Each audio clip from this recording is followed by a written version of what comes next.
Hi everyone, this is a technical analysis on USDJPY. Let's start with a fundamental overview first. After the strong push lower from last Friday, when Fetcher Powell delivered a more dovish than expected speech at the Jackson Hole Symposium, the USD-JPY pair hasn't moved much, as the lack of catalysts this week kept the price action at bay. The market is waiting for the key economic releases next week, and especially the NFP report, as that will likely decide whether the Fed is going to deliver a standard 25 bps cut or go for a more aggressive 50 bps cut in September. Right now, it looks like the Fed is going to cut rates into a resilient economy, so one has to be mindful that we might eventually get an increase in economic activity that could lift long term yields.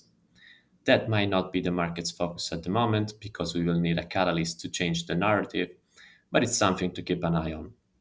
The focus right now is on the US labor market data, as more weakening could not only trigger more aggressive Fed easing, but also bring back recessionary fears, which should support the yen.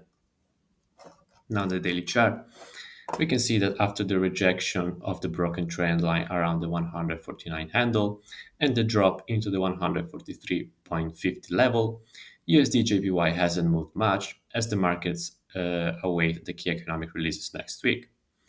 There's not much else we can glean from this time frame, so we need to zoom in to see more details.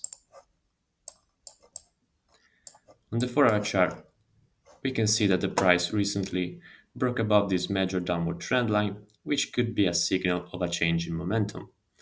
The buyers are starting to pile in to position for a rally into the 150 handle, and a break above this last lower high at 146.50 should increase the bullish momentum. The sellers, on the other hand, will want to see the price breaking below these recent lows around the 143.50 level to increase the bearish bets into the 140 handle. On the 1-hour chart, we can see that we have this minor upward trend line defining the current bullish momentum on this time frame. The buyers will likely keep on leaning on the trend line to position for new highs, while the sellers will want to see the price breaking lower to increase the bearish bets into new lows. These red lines define the average daily range for today.